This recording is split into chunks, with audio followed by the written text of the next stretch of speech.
Welcome back, listeners, to another episode of Susan Lopresti Wellness, Mind, Body, and Soul, the podcast where we explore the highs, the lows, and everything in between when it comes to a woman's life, her health, and all aspects of navigating the midlife landscape. I'm your host, Susan Lopresti, and I'm excited to discuss a topic that is both fascinating and also vital for overall well-being, and that is the mind-body connection, especially as it pertains to women.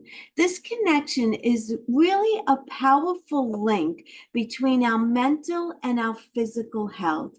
It influences every aspect of our lives, from emotional well-being to physical health. So, what is the mind-body connection? The mind-body connection refers to the intricate relationship between our thoughts, our emotions, and our physical health. Our bodies respond to the way we think, the way we feel, and the way we act. When we're stressed or we're anxious or upset, our bodies react physically. This is why managing our mental health is really crucial for maintaining physical health. And I want women to start to understand that, because there is that connection and it does make a difference. So you don't want to be stressed out all the time.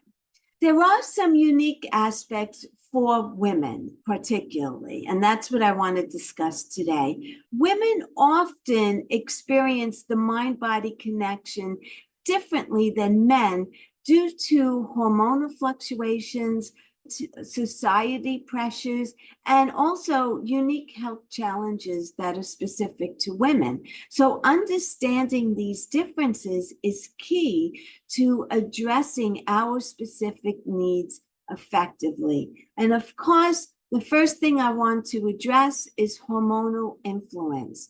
So hormones play a significant role in the mind-body connection for women.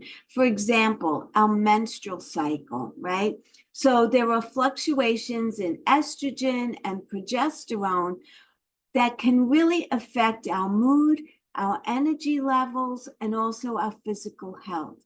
Pregnancy is another aspect of our lives that happened. Hormonal changes during pregnancy can really impact mental health, leading to conditions like prenatal or postnatal depression.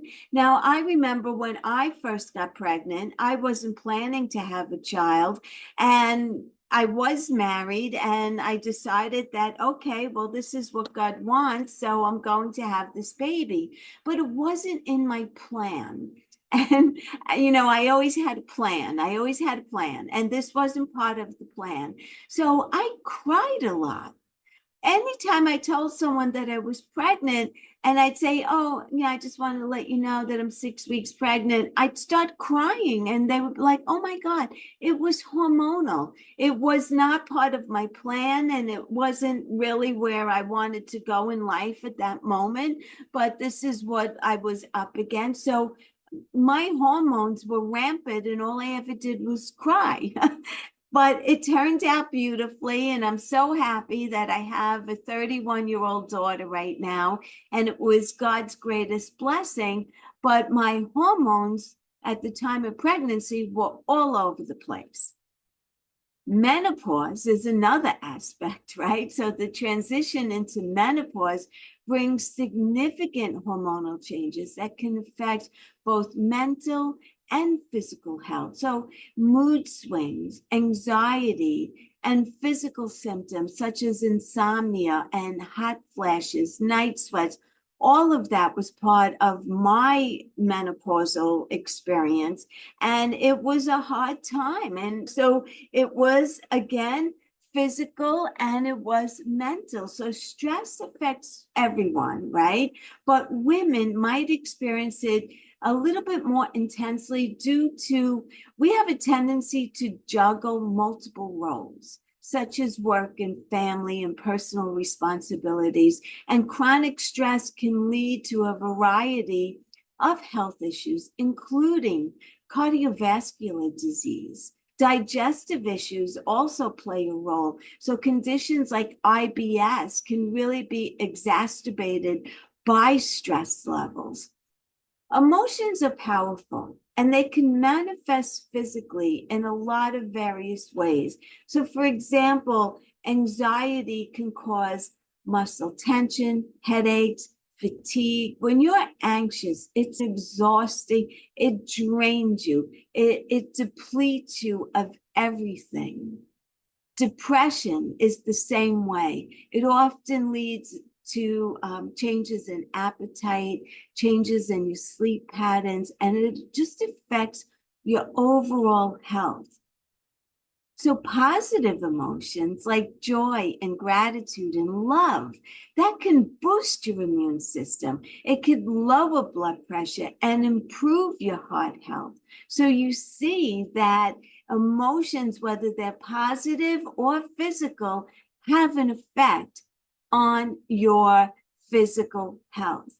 So what are some practical steps that we could utilize to strengthen that mind-body connection so we're more balanced? Well, mindfulness and meditation are big, and I am a total believer in mindfulness and meditation because I am a meditation practitioner. So clearly, I believe that meditation can make a huge difference in how you feel. It will help to reduce stress. It improves emotional regulation, and techniques like deep breathing and meditation can calm the mind and positively impact the body. Regular exercise. I talk about exercise all the time because it affects so many different areas of our health and our well-being. And regular exercise releases endorphins, improving mood and reducing stress. So find an activity that you love to do, whether it's yoga, dancing, walking, and you will see an immediate improvement. If you go out and take a walk, if you're feeling a little down or a little anxious or whatever it is, go out and take a walk. When you come back from that walk, you will already see a difference in how you feel. Regular exercise is key. A healthy diet is also key. Eating a balanced diet that's rich in nutrients supports both physical and mental health. So incorporate foods like leafy greens and berries, nuts, and fish are all particularly beneficial. You want to stay away from processed foods. Processed foods are loaded with artificial chemicals, additives, preservatives, sugar, salt, all things that we don't need in our body. And when they're in our body has to work harder to rid ourselves of these chemicals. They're perceived as invaders in our body. So when we don't have that physical added stress to our body, you will start to see a difference. So please, I talk about diet all the time for a reason. It does make a difference. Physically, yes. Emotionally, most definitely. So if you're feeling stressed, if you have anxiety, if you have a little bit of depression, if you're just not feeling your best, you're not 100%, look at your diet. Also, get adequate sleep. Quality sleep is essential for mental clarity and physical health as well. You want to aim for 7 to 9 hours of sleep per night, and you want to establish a regular sleep routine. What do I mean by that? A regular sleep routine, first and foremost, you want to have a set bedtime and a set wake up time. And that's 7 days a week. Not Monday through Friday, you have one routine because you have a work schedule. And then on the weekends, you want to stay up later and wake up later. That's not ideal. Your body likes routine. It gets used to routine, and routine is what works best for you. So establish a 7 to 9 hour sleep cycle and do that 7 days a week. So on Friday, Saturday, and Sunday, continue with going to bed at 10, for example, and waking up at 7 or 8 in the morning. And your body gets into that routine, your mind gets into that routine, and it just works best. Your body likes a schedule, especially when it comes to sleep. So try to stick with that schedule 7 days a week, and you will see a difference. The next thing I want to talk about is social connection. And I think we know from COVID that isolation is a terrible thing. We need to be socially connected. Building and maintaining strong relationships can provide emotional support and also reduce stress. So make sure that you're making time for friends and family, right? And if your friends are not reaching out to you to make plans, you initiate plans. Invite them over for dinner. Invite them over to come see a movie or whatever it is. If other people are not initiating, then you be the initiator, right? Make time for your friends and family, and don't hesitate to seek support when needed. There's no reason that you need to suffer in silence by yourself and keep it to yourself and make everyone think that everything is perfect with you when it's not. And if you don't want to go to your family and friends, then seek professional support. Don't hesitate. Therapists and counselors can provide strategies and tools to help support and manage your mental health effectively. And, there's no shame in that. There really is no shame in it. Today, most people, and I don't know if that's too broad of a term, but I'm going to say it anyway. Most people struggle with mental health. Either it's stress or it's anxiety or it's upset or whatever it is. You're not alone. You're not alone. Everyone goes through it. And my advice to you is to nip it in the bud. Don't let it fester. Don't let it manifest. Don't hope that it's going to go away. Seek the help of a professional and get it under control. That's my best advice. So, understanding and nurturing the mind-body connection is essential for achieving holistic health and well-being.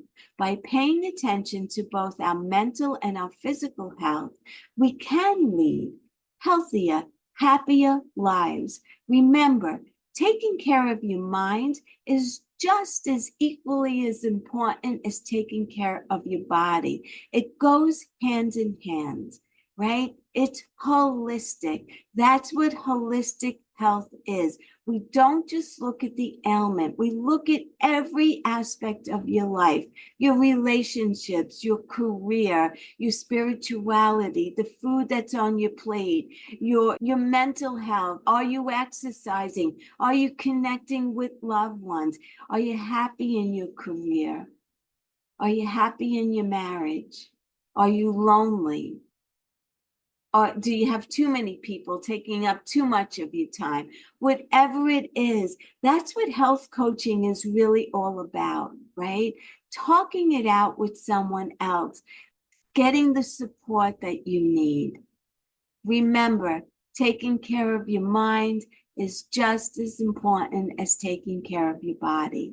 Thank you for being here with me today. I hope that you found this discussion insightful and empowering. And if you're having problems, I hope it encourages you to seek the help of a professional. If you think that this episode could benefit someone who you know and love, kindly share it with them as well. Also, please do me a favor, and subscribe to this podcast so when I release another episode, you'll know about it. I appreciate each and every one of you. Until the next time, be well, stay happy, and bye for now. Take good care, everyone.